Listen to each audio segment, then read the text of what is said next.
Oi pessoal, meu nome é Camila e sejam bem-vindos ao Perfectionist Books. No vídeo de hoje, a gente vai fazer uma resenha sobre um livro que mudou a história da Rússia, que ajudou muito no processo de abolição da servidão por lá, que é nada mais nada menos que Memórias de um Caçador de Ivan Turgenev. Vamos começar?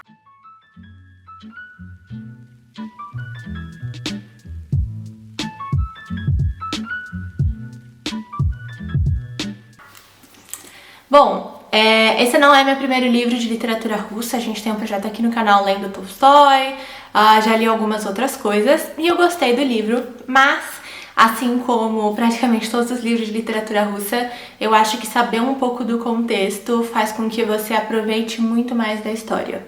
Então, às vezes você pode ler um livro e achar ele muito bom, mas com o contexto talvez você acharia muito melhor. E para ajudar você nessa leitura, eu dividi esse vídeo em algumas partes, explicando um pouquinho mais o contexto, sobre o autor, qual que é a importância desse livro, para que você possa levar isso em consideração durante a sua leitura e ter uma experiência melhor. Bom, essa é a primeira obra publicada pelo Turgenev, e aqui a gente tem no livro reúne 25 contos que vão mostrar os servos e os mujiks russos como seres humanos. Tá? Então, basicamente, essa é a premissa.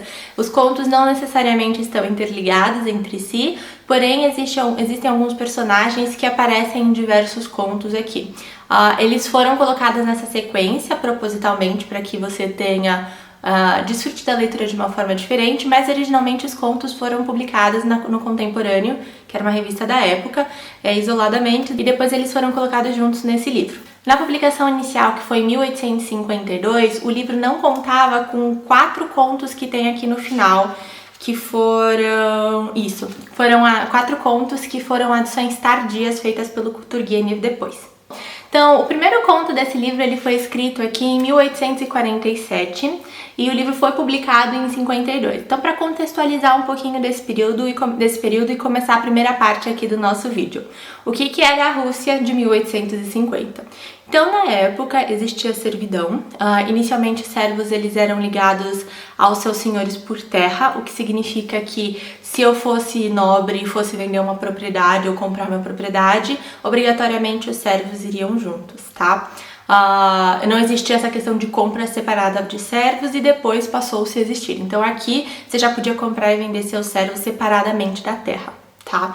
Só para vocês terem uma noção aí demograficamente de como funcionava, segundo um censo de 1860, 97,5% da terra estava na mão da nobreza, né? Então desses, entre aspas, senhores de terra, porque lembra uma coisa um pouco meio feudal mesmo. Cada um senhor de terra existiam 34 mujiks, que é a forma de se falar um camponês, servo que trabalha para essa pessoa. E para cada 100 mujiks existia um trabalhador fabril. Então você vê que em 1860 a Rússia ainda era muito atrasada nessa questão de revolução industrial, que era uma coisa que já estava acontecendo na Inglaterra, na França, já era muito mais presente, tá? Uma coisa que talvez seja curiosa é que aqui os servos eles são referenciados como almas. Então, quando a gente vai falar de um senhor de terra ou de um nobre e ele fala, eu tenho 80 mil almas, ou no caso, ele fala, eu tenho 80 almas, significa que ele tem 80 servos, tá? Então, os servos são contados como almas. Só para vocês terem uma ideia, em 1860, proprietários que tinham de 1 a 100 almas, de 1 a 100 servos, totalizavam um total de 80 mil proprietários e eles tinham um total de 2 milhões de servos juntos, tá? Então, só aí um overview do que era a Rússia nessa época. Bom, quando eu comentei que ela parecia um pouco feudal, o período realmente parecia, porque o que acontecia? Você tinha lá um nobre rural e ele tinha a terra dele, e a divisão correta seria que esse nobre desse um pedaço da terra pro mujik dele cuidar. O mujik deveria trabalhar 3 dias da semana na terra do seu senhor, 3 dias da semana na sua própria terra e 1 dia da semana ele devia descansar. Lembrando aqui que a gente está numa Rússia ortodoxa cristã, tá? Então, a religião é uma coisa extremamente presente. Porém, o que acontecia é que o mujik trabalhava 6 dias na terra do patrão e 1 dia na dele. E olha lá. E também uma coisa interessante que a gente vê aqui é que nessa questão de divisão de terras, muitas vezes o proprietário dava para o mujik uma terra que era pantanosa ou um pouco infértil, ou ele dava uma terra para essa pessoa que meio que para ela cuidar da terra dela, ela teria que cuidar da terra dele também. Então eram formas em que você explorava, né, esse mujik. E aí uma coisa interessante que eu acho, porque aqui no Brasil a gente tem muito uma visão sobre escravidão, né? Então a gente tem um conhecimento sobre a escravidão que aconteceu no Brasil, escravidão que aconteceu nos Estados Unidos. Mas o que era a servidão? Então, diferente do que aconteceu aqui, que a gente teve que deslocar pessoas de um outro continente, essas pessoas elas eram russas também. Então elas tinham a mesma origem, não houve esse deslocamento de pessoas. A diferença é que elas não nasceram nobres, tá? Mas se você pensar, a servidão então foi muito mais branda do que a escravidão, eu acho que não é o caso de julgar, mas só para você ter uma ideia, basicamente o servo precisava pedir a permissão do seu senhor para tudo. Então, se ele quisesse casar, ele tinha que pedir a permissão, e se o senhor não quisesse, ele só não casava mesmo, entendeu? Ele não recebia dinheiro, então ele dependia de tudo que o senhor fornecia para ele. Existia também uma questão de alistamento obrigatório, então o senhor, o nobre vinha e tinha que fazer uma rotação entre os servos que iam pro exército. Se ele não gostasse da sua família, ou se por algum motivo ele não gostasse de você, ele pegava seu filho e botava na vez que não era a sua vez, por exemplo. Também existiam punições e castigos físicos para servos que desobedeciam. E aqui o Turgenev vai falar um pouco disso realmente. Então, o que era a Rússia rural? Mostrando um foco no servo como uma pessoa com sentimentos, com características próprias. Vai mostrar um pouco desses senhores e dessa nobreza rural que era...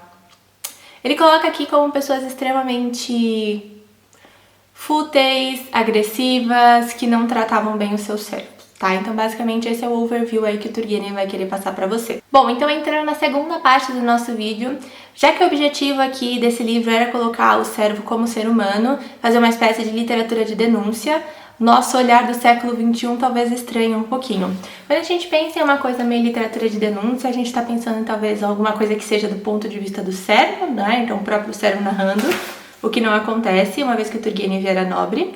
Ou então alguma coisa que vá mostrar esses castigos abusivos, esse sofrimento excessivo, pra gente realmente entender o que estava acontecendo aqui. Não é o caso, tá? Então a gente tem um nobre ocidentalista, que eu já vou falar um pouquinho sobre isso, que é a favor da abolição da servidão, porque ele tinha ideais mais da Europa e ele enxergava isso como um atraso ao ser humano e pra Rússia.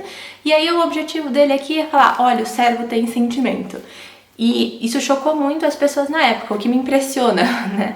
Porque aqui você não tem nenhuma descrição nada demais de dor e sofrimento. Ele vai mostrar coisas que aconteciam, castigos, mas nada muito extremamente detalhado.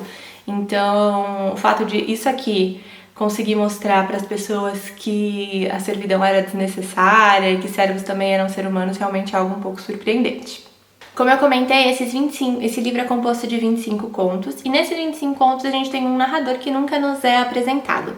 Então, às vezes, esse narrador vai encontrar personagens e os contos vão ser sobre o diálogo que ele vai travar com essas personagens. Às vezes, ele vai só ouvir outras personagens conversando, mas a gente nunca, de fato, fica sabendo do nome do narrador. Então, quando uma outra personagem viraria para ela e falaria fulano, aparece como o senhor XXX. A gente acaba não tendo acesso ao nome desse narrador, porque o próprio narrador é o Turgenev, né? Então, o livro inteiro ele vai se passar em torno da Rússia rural e da parte da caça, que é um ponto muito interessante, porque em termos de descrição de paisagem é muito bonito, realmente. Eu acho que essa pintura que tem aqui em cima ilustra muito bem o que o Turgenev tenta passar. É uma descrição, é uma narrativa descritiva muito bonita, você consegue imaginar muito bem os lugares. E você vai fazendo tudo via caça. Não que tenha cenas agressivas e detalhadas sobre a morte de animais, mas é um livro que vai seguir um caçador. Então é um caçador nobre que vai lá com seu servo e vai contando as aventuras deles, tá? E aí a gente entra na terceira parte desse vídeo, que é sobre quem foi o Turgenev. E por que esse livro, não que ele seja autobiográfico, mas que ele é muito baseado nas experiências que o Turgenev teve ao longo de sua vida. Então o Turgenev, ele era um nobre rural russo que gostava muito de caçar. Porém, ele passou a maior parte desse livro escrevendo ele fora da Rússia, tá? Então ele morou um tempo na Alemanha, morou um tempo na França, o que fazia com que ele tivesse ideais ocidentalistas. O que isso significa na prática? Então, na época, a gente tinha pessoas que tinham ideais e visões eslavófilas e ocidentalistas. Eslavófilas eram aquelas pessoas que acreditavam que a Rússia não deveria se converter aos padrões europeus, que ela deveria se conectar com o seu lado mais de Rus, né, que é o país que formou, o principado que formou a Rússia. E os ocidentalistas, eles viam o que estava acontecendo na Europa, principalmente na França e na Inglaterra, enxergavam a Rússia como atrasada e queriam que esses ideais fossem impostos. E até nos próprios tsares, você vai ter aí tsares que são mais ocidentalistas, tsares que são mais eslavófilos. Isso vai variar bastante na gestão e nas modificações que você tem durante o Império Russo. Uma coisa legal que eu comentei aqui com vocês é que, como esse livro ele é muito baseado nas experiências que o Turgenev teve durante a caça, muitas dessas histórias são histórias que ele realmente ouviu. Tem um personagem aqui no livro que se chama Yermolai, que é baseado num servo do Turgenev que realmente acompanhava ele durante a caça. Muitos dos nobres, que ele acaba dando outros nomes também, são pessoas que ele conheceu durante esse período. E aqui a gente tem, no finalzinho, um conto, e até uma coisa interessante, que a literatura russa da época se inspirava muito na questão do Shakespeare, né? E a gente tem aqui um conto que se chama Hamlet do distrito de Chigri. Eu vou colocar a capinha de alguns livros russos que se inspiram em coisas shakespearianas, mas nesse conto em específico a gente tem aí o primeiro esboço de um primeiro homem supérfluo, que é um termo que o Turgenev vai cunhar para personagens que têm toda a educação, que são nobres, mas que não conseguem fazer nada, apesar de terem vontade de fazer várias coisas e mudar a sociedade, eles não conseguem mudar. Então, acho que é bem interessante para você, se você pensa em ler a obra do Turgenev, talvez, eu nunca li nada além desse livro, tá? Mas talvez seja legal acompanhar aí como que é a trajetória dele com relação a esse personagem. Entrando na quarta parte desse vídeo, a gente vai falar um pouquinho sobre a publicação dessa obra. Então, quando foi publicado em 1852, o próprio Tolstói leu e falou: li as memórias de um caçador de Turgenev, e como é difícil escrever depois dele. Só para vocês terem uma ideia, em 1853, se eu não me engano, sai a primeira obra do Tolstói, que é o Infância. Então, ele era muito influenciado aqui pela escrita do Turgenev. Não porque ele tivesse algum contato em especial, mas porque quando esse livro foi publicado, ele foi esgotado. Então ele fez um sucesso muito grande. E o tsar Alexander II, que seria o próximo tsar, tinha lido esse livro, gostado muito, e isso influenciou muito na abolição da servidão que aconteceu em 1861. Então mais ou menos 10 anos, 9 anos depois da publicação desse livro. Um outro fato extremamente curioso é que esse livro foi publicado no mesmo ano em que foi publicado A Cabana do Pai Tomás. Eu nunca li, mas é um livro que ajudou muito, inspirou muito o fim da escravidão nos Estados Unidos. A diferença quando a gente pensa em fim de abolição de servidão, escravidão, Estados Unidos versus Rússia, é que aqui essa abolição da servidão ela foi de cima para baixo. Então, como eu comentei, o tsar Alexander II leu o livro, ele tinha alguns ideais mais ocidentalistas, mais revolucionários, se inspirou e aí ele fez uma ata para que não existisse mais a servidão. Então não existiu, igual nos Estados Unidos, uma guerra civil, um movimento que partisse dos servos/escravos para se libertarem. Foi ao contrário. Então o tsar colocou essa ata. O que acontecia na prática é que o nobre, o senhor de terra, devia dar aquele pedaço de terra para o servo e o servo deveria pagar uma espécie de imposto para o senhor. O problema é que, assim como quando acabou a escravidão aqui no Brasil, não foi uma coisa que acabou, hoje, amanhã tá todo mundo livre, aconteceu mais ou menos a mesma coisa. E os servos tinham muita dificuldade para pagar esses impostos, justamente pelo que eu comentei. Às vezes a terra era infértil, nem sempre a lei era exatamente aplicada. Então eu acho que é interessante a gente ver essa comparação. Não existe como uma pessoa ter copiado a outra aqui na publicação de Memória de um Caçador e da Cabana do Pai Tomás, não existe nenhuma relação entre os autores, é mais uma dessas coincidências bizarras da vida mesmo. Por fim, eu queria falar algumas impressões que eu tive para fechar essa última parte do vídeo. Esse livro é um livro que pertence ao seu tempo. Então, como eu comentei, hoje a nossa visão de literatura de denúncia, de mostrar uma pessoa como um ser humano, é bem diferente do que o Turgenev tenta fazer aqui. O que não significa que seja ruim de forma alguma.